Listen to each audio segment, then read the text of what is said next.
आप सेल्स को क्या समझते हैं? सेल्स क्या है? सेल्स सिर्फ आपने किसी को अपना प्रोडक्ट दिया वही सेल नहीं है। आप एक किराना व्यापारी है, आप एक जनरल स्टोर के संचालक है, आप किसी स्कूल के ओनर है या किसी स्कूल के टीचर है, आप नौकरी पेशा है या एक्स वाई जेड, आप भारत के अंदर दुनिया के अंदर कोई भी काम कर रहे हैं, आप सेल्स कर रहे हैं। यानी कि आप कुछ दे रहे हैं तभी आप कुछ पा रहे हैं। हम कुछ बेच रहे हैं, चाहे हमारा समय दे रहे हैं, चाहे हम अपनी स्किल दे रहे हैं, चाहे हम अपना प्रोडक्ट बेच रहे हैं, जो भी सेल कर रहे हैं वो सेल्स में आता है। नमस्कार दोस्तों, मेरा नाम है श्रवण जायसवाल। मैं लाया हूं आपके लिए एक रियल स्टोरी जो आपके नजरिए को चेंज करेगी, नजरिए में बदलाव लाएगी और आपके सेल्स को दोगुना कर देगी। हम सेल्स करने के लिए ना जाने कितना दिमाग लगाते हैं, लेकिन हम अपना नजरिया देखते हैं, हम सामने वाले का नजरिया नहीं देखते हैं। मैं बात करूंगा एक युवा लेखक की जिसका नाम है डेली कार्नेगी।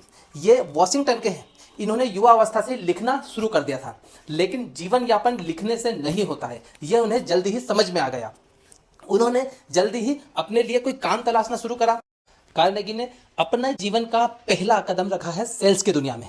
उन्हें पता था कि लिखावट उनका जीवन है, लेकिन जीवन यापन करने के लिए, उनके बिल्स भरने के लिए, उनका परिवार चलाने के लिए उन्हें कुछ तो काम करना पड़ेगा जिससे उनकी आय हो। तो उन्होंने सेल्स के दुनिया में कदम रखा और सेल्स के लिए उन्होंने हर कंपनी में अपना इंटरव्यू दिया। पहली कंपनी उन्हें पेन बेचने के लिए मिली, पेन का उन्होंने सेल्स करा। फिर अन्य कंपनियां मिली, धीरे धीरे अन्य कंपनियां में वो ज्वाइन होते गए। एक कंपनी ऐसी थी जिसने कार्नेगी का जीवन बदला और हमारा जीवन भी बदल देगी। कंपनी थी रियल इस्टेट।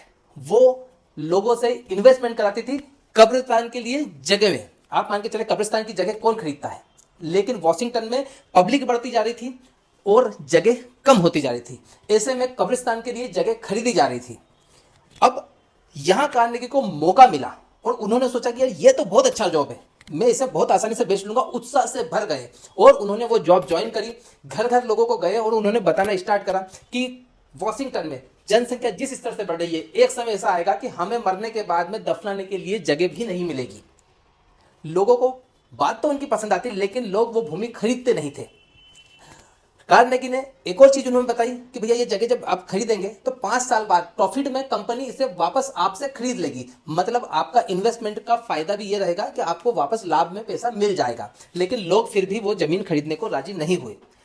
परेशान होकर कार्नेगी ने अपने दोस्त से बात करते हुए एक दिन बताया कि यार इतना बढ़िया इन्वेस्टमेंट प्लान है, लोगों को बताता हूं, अपने उत्साह में कोई कमी नहीं रखता हूं, उसके बावजूद भी लोग खरीद नहीं पाते। कार्नेगी का मित्र बोला कि चल यार देखते हैं क्या समस्या है, और उस जगह पे गया, उस कस्बे में गया जहां पर कार्नेगी सेल्स के लिए डेली जाता था, परेशान होता था। काफी घर बने थे। वहां के लोगों में कार्नेगी के मित्र ने एक कॉमन बात देखी कि सभी संयुक्त फैमिली में रहना पसंद करते थे। अपने दादा दादी, चाचा चाची, कजिन सभी के साथ वो रहना पसंद करते थे। कार्नेगी के मित्र ने समस्या पकड़ी और हल निकल गया। हल ये था कि लोग इन्वेस्टमेंट की ओर ध्यान नहीं दे रहे थे। लोगों का साथ रहना उनके लिए एक बड़ा प्लस पॉइंट था। कार्नेगी को उसने समझाया कि यहां पर ऐसे सेल्स नहीं होगा। वहां कार्नेगी का नजरिया चेंज हुआ और नजरिया चेंज होते ही जीवन भी चेंज हुआ।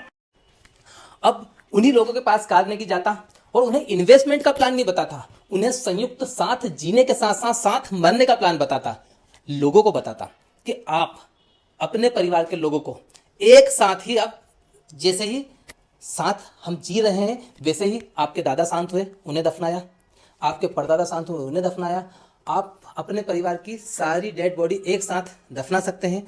उन्हें जब आप फूल चढ़ा के उनके प्रेयर करेंगे तब भी आप एक साथ कर सकते हैं। आपको दूर जाने की आवश्यकता नहीं होगी।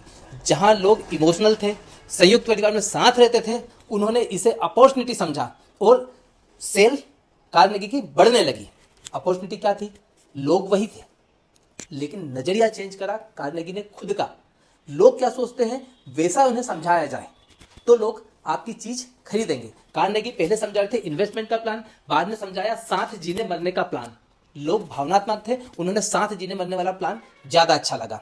आप बस ये करें, आप खुद के नजरिए से किसी को बेचने की कोशिश ना करें, किसी को सेल करने की कोशिश ना करें। आप अपना समय दे रहे हैं तो अपना ध्यान भी दें और हम कैसे बेच सकते हैं वो समझे। व्यक्ति का दिमाग पड़े, व्यक्ति खरीद तो लेगा ही। आप कुछ भी बेचेंगे, आप देख ही रहे हैं पानी बिक रहा है, मुल्तानी करके मिट्टी बिक रही है, हर चीज़ बिक रही है, बस आपको बेचना आना चाहिए। और बेचने में क्या होना चाहिए, हमारा नज़रिया काम नहीं आना चाहिए, हमें सामने वाले का नज़रिया, सामने वाले की सोच से अपनी सोच मिलाएं और फिर उन्हें अपने प्रोजेक्ट के बारे में समझाएं, अपनी चीज़ के बारे में समझाएं। आप जो भी बेच रहे हैं उसको बस समझाएं। बाबा रामदेव ने भारत के 90% मार्केट पे अपना कब्जा कर लिया अनुलोम विलोम करके।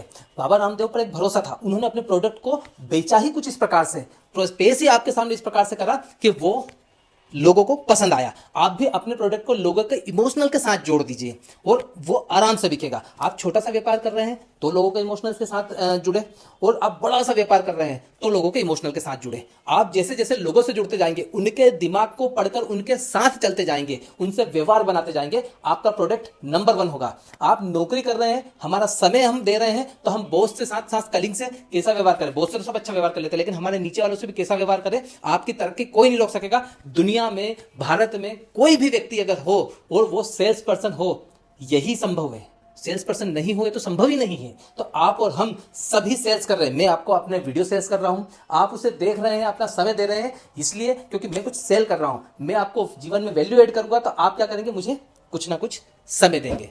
थैंक यू, धन्यवाद। वीडियो को लाइक जरूर करें और चैनल को प्लीज सब्सक्राइब करें। धन्यवाद।